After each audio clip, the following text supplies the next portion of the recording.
Hello anime fan and welcome back to our channel. तो आज की वीडियो में हम एक्सप्लेन करने वाले हैं डेंडाडन एनिमे के सीजन 2 के एपिसोड नंबर 3 को। तो वीडियो को एंड तक लाजमी देखना क्योंकि ये एपिसोड आप लोगों को काफी ज्यादा पसंद आने वाला है। So let's get start. तो अब तक हमने देखा कि जीजी अब पूरी तरह से ईवल आई में ट्रांसफॉर्म हो चुका होता है और वो मोमो पर अटैक कर देता है, लेकिन तभी ओकारुन बीच में आकर मोमो को बचा लेता है और वो मोमो को उठाकर यहाँ से भागने लगता है उसे जीजी से बचाने के लिए। और जीजी भी इन पर बहुत सारे अटैक्स करता जाता है और इसके अटैक काफी ज्यादा खतरनाक होते हैं, लेकिन ये लोग भी जैसे तैसे उसके सभी हमलों से बच जाते हैं और ओकारुन मोमो को एक सेफ जगह पर ले आता है। और ये लोग जैसे ही ऊपर आते हैं तो ये देखते हैं कि उस जायंट केचुए ने यहाँ पर सभी जगह जहरीली गैस फैला दी होती है। और ये देखकर मोमो ओकारुन से पूछती है कि अब ये क्या है। तो इस पर ओकारुन इसे बताता है कि ये जितने भी जायंट अर्थवर्म होते हैं वो अपने एनिमी से बचने के लिए या तो फिर इलेक्ट्रिक शॉक का यूज करते हैं या फिर पॉइजनिंग गैस का स्प्रे कर देते हैं और अपने एनिमी को वीक कर देते हैं। और अगर हम लोग जल्दी यहाँ से नहीं निकले तो हम लोग काफी ज्यादा खतरे में पड़ सकते हैं। तो ये लोग यहाँ से बाहर जाने का रास्ता ढूंढने लगते हैं। तो ये देखते हैं कि बाहर जाने का रास्ता तो अब काफी ज्यादा ऊपर होता है और वहाँ तक जाना इन दोनों के लिए लगभग नामुमकिन था। और यहाँ तक कि मोमो भी अपनी साइकिक पावर का यूज करके वहाँ तक नहीं पहुँच पाती। तो ये देखकर मोमो की तो हालत ही खराब हो जाती है और वो कहने लगती है कि ये तो काफी ज्यादा ऊपर है और हम कभी भी वहाँ तक नहीं जा पाएंगे। और साथ ही वो पूछने लगती है कि इस केचवे की कोई वीकनेस भी है या नहीं। तो ओकारुन इसे बताता है कि इसकी बस एक ही वीकनेस है और वो है सनलाइट। तो हमें किसी तरह से इसे यहाँ से बाहर ले जाना होगा। तो इस पर मोमो कहती है कि हम तो खुद ही यहाँ फंस चुके हैं और यहाँ से बाहर नहीं जा सकते, तो भला हम इतने बड़े केचवे को यहाँ से बाहर कैसे ले जाएंगे। तो इस पर ओकारुन कुछ सोचने लगता है और वो कहता है कि भले हम लोग यहाँ से बाहर नहीं जा पाएंगे, लेकिन फिर भी मैं तुम्हें तो यहाँ से बाहर भेज ही सकता हूँ। तो मोमो इस पर कहती है कि क्या तुम पागल हो गए हो और मैं अकेली बाहर जाकर क्या करूंगी। तो ओकारुन इसे समझाता है कि इस वक्त हमारे पास बस यही एक रास्ता है कि मैं तुम्हें यहाँ से बाहर निकाल दूंगा, तो तुम बाहर जाकर हमें रेस्क्यू कर सकती हो। मतलब कि तुम कोई रस्सी वगैरह से हमें यहाँ से बाहर निकालने की कोशिश कर सकती हो। तो मोमो इसे कहती है कि तुम जीजी का क्या करोगे। तो ओकारुन इसे कहता है कि तुम उसकी फिक्र मत करो, मैं उसे हैंडल कर लूंगा। तो इसके बाद ओकारुन मोमो को एक सोफे पर बिठा देता है और उसे अपने पैरों की ताकत से हवा में उछालता है और हवा में काफी ज्यादा ऊपर जाने के बाद मोमो अपनी साइकिक पावर का यूज करके बाहर निकल जाती है। और इसके बाद हम देखते हैं कि अब जीजी ओकारुन के सामने आ जाता है और ओकारुन से कहता है कि कांग्रेचुलेशन, तुम वो पहले ह्यूमन हो जो कि मेरे हाथों मरने वाले हो। तो इसके बाद ओकारुन भी अपने टर्बो फॉर्म में ट्रांसफॉर्म होकर इससे लड़ने के लिए तैयार हो जाता है। अब हमारा लोंडा ओकारुन किसी से डरने वाला थोड़ी ना है।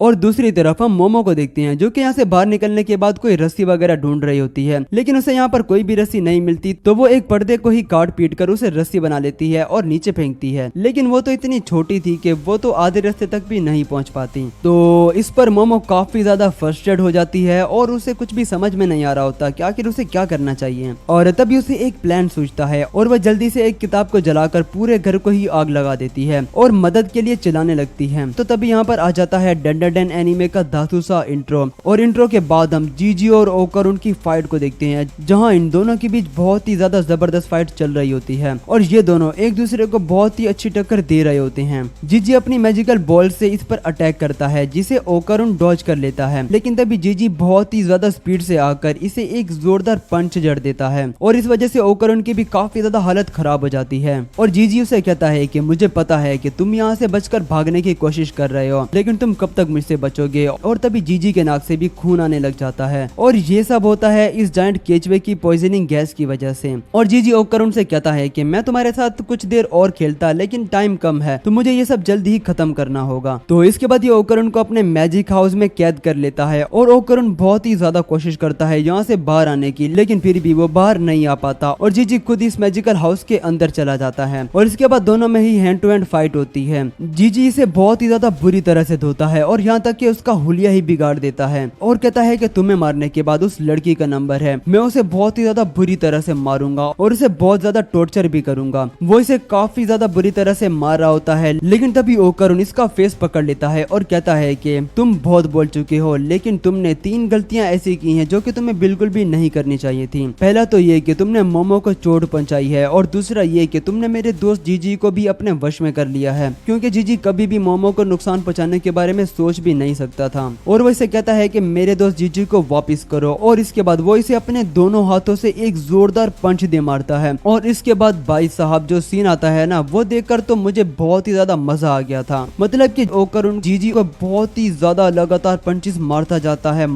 है और वो इसे इतने ज्यादा पंचेस मारता है कि इसका मैजिकल हाउस भी टूट जाता है और जीजी बहुत दूर जाकर गिरता है। और इसके बाद ओकरुन कहता है कि तीसरी बात ये थी कि तुमने मेरा दिमाग खराब कर दिया था, और ये कहकर वो भी जमीन पर गिर जाता है। खैर ओकरुन कहता है कि उसे कुछ ना कुछ करके ऊपर तक जाना होगा ताकि मोमो इनकी हेल्प कर सके। तो इसके बाद वो जीजी को घसीट कर यहाँ से ले जा रहा होता है, लेकिन तभी वो टर्बो ग्रैनी की आवाज सुनता है। तो हम देखते हैं कि ग्रैनी इस लावा के अंदर फंस चुकी होती है, जो कि इस जायंट केचुए ने यहाँ पर फैला दिया था। तो ओकरुन यहाँ आकर इसे बचाने की कोशिश करता है, लेकिन ये लावा काफी ज्यादा चिपचिपा होता है, तो अगर वो इसमें पैर रखेगा तो वो भी फंस जाएगा। तो ओकरुन कुछ लकड़ियां उठाकर लाता है और इस लावा के ऊपर रख देता है और इन पर चढ़कर आगे जाता है टर्बो ग्रैनी को बचाने के लिए। लेकिन जैसे ही वो टर्बो ग्रैनी को यहाँ से बाहर निकालता है तो वो खुद भी इस लावा के अंदर गिर जाता है और फंस जाता है। ग्रैनी से कहती है कि बेवकूफ, मेरी पावर्स का यूज करो हम दोनों को यहाँ से बाहर निकालने के लिए। जिस पर ओकरुन कहता है कि मैं नहीं कर सकता, क्योंकि मैं पहले ही 2 बार पावर्स का यूज कर चुका हूँ और अब मैं तीसरी बार नहीं कर सकता। और इसके बाद ये दोनों ही चिल्लाने लगते हैं और मोमो से हेल्प मांगने लगते हैं। तो इसके बाद हम मोमो को देखते हैं, जहाँ अब फायर ब्रिगेड और पुलिस वाले यहाँ पर आ चुके थे और घर में लगी आग को बुझाने की कोशिश कर रहे होते हैं। पुलिस वाला मोमो से कहता है कि क्या ये आग तुमने यहाँ पर लगाई है? तो इस पर मोमो इनसे कहती है कि हाँ, लेकिन उसने ये सब किसी को बचाने के लिए किया है। वो इन्हें यहाँ पर कीटो फैमिली और यहाँ पर होने वाली सभी अजीब चीजों के बारे में बताने लगती है, लेकिन ये लोग उसकी एक भी नहीं सुनते और इसे अपने साथ पुलिस स्टेशन चलने को कहते हैं। मोमो देखती है कि सूरज बहुत ही जल्द ढलने वाला होता है और अगर उसने जल्दी नहीं किया तो ये लोग उस केचुए को कभी भी नहीं हरा पाएंगे। और इसके बाद वो चीख चीख कर कहने लगती है कि घर के अंदर बहुत सारा पानी डालो, लेकिन ये लोग इसे पकड़कर यहाँ से ले जाने लगते हैं। और तभी यहाँ की जमीन एकदम से हिलने लगती है और लोगों को लगता है कि शायद यहाँ पर बहुत बड़ा भूकंप आने वाला है, लेकिन असल में वो जायंट केचुआ ही होता है जो कि जमीन से बाहर निकल आता है। और ये इतना ज्यादा बड़ा होता है कि इसे देखकर लोग बहुत ही ज्यादा डर जाते हैं और यहाँ से भागने लगते हैं। लेकिन हम देखते हैं कि ये केचुआ धूप में आने की वजह से मरने लगता है, क्योंकि मोमो को ये बात जीजी ने तब बताई थी जब ये लोग छोटे थे। उन्होंने एक अर्थ बम को जमीन पर मरे पड़े देखा था, तो जीजी ने इसे बताया था कि ये सब इसलिए हुआ है कि जब भी बारिश वगैरह होती है तो जमीन के अंदर पानी चला जाता है, तो ये अर्थ बम खुद को सुखाने के लिए जमीन से बाहर आ गया था, लेकिन सूरज की रोशनी की वजह से ये मरा गया। तो इसलिए मोमो ने इस घर को आग लगाई ताकि फायर ब्रिगेड वाले इस आग को बुझाएंगे तो इस घर के नीचे भी पानी चला जाएगा और वो केचुआ बाहर आ जाएगा। खैर इसके बाद हम देखते हैं कि ये केचुआ अब पूरी तरह से सड़कर मर चुका होता है, लेकिन मरने के बाद वो पूरी कीटो फैमिली को बाहर जिंदा निकल देता है। और ये देखकर मोमो भी काफी ज्यादा शॉक्ड हो जाती है कि ये लोग इतनी देर तक अंदर जिंदा कैसे थे, और कीटो फैमिली को भी कुछ समझ में नहीं आ रहा होता कि ये लोग जिंदा कैसे बच गए। खैर ये बुढ़िया अभी भी मोमो पर काफी ज्यादा चिल्ला रही होती है और कह रही होती है कि पागल लड़की, तुम्हारी हिम्मत कैसी हुई हमारे सरपंच को जान से मारने की। खैर इसके बाद अचानक से अब पूरा टाउन ही हिलने लगता है और जमीन फटने लगती है, और ये देखकर ये बुढ़िया फिर से मोमो से कहती है कि अब हमारा पूरा टाउन ही तबाह हो जाएगा, जिसकी जिम्मेदार सिर्फ तुम होगी। तो इसके बाद हम देखते हैं कि अब ये पूरा वोल्केनो ही फटने लगता है और यहाँ पर एपिसोड भी खत्म हो जाता है। तो आप लोग मुझे कमेंट में जरूर बताना कि आप लोगों को ये एपिसोड कैसा लगा।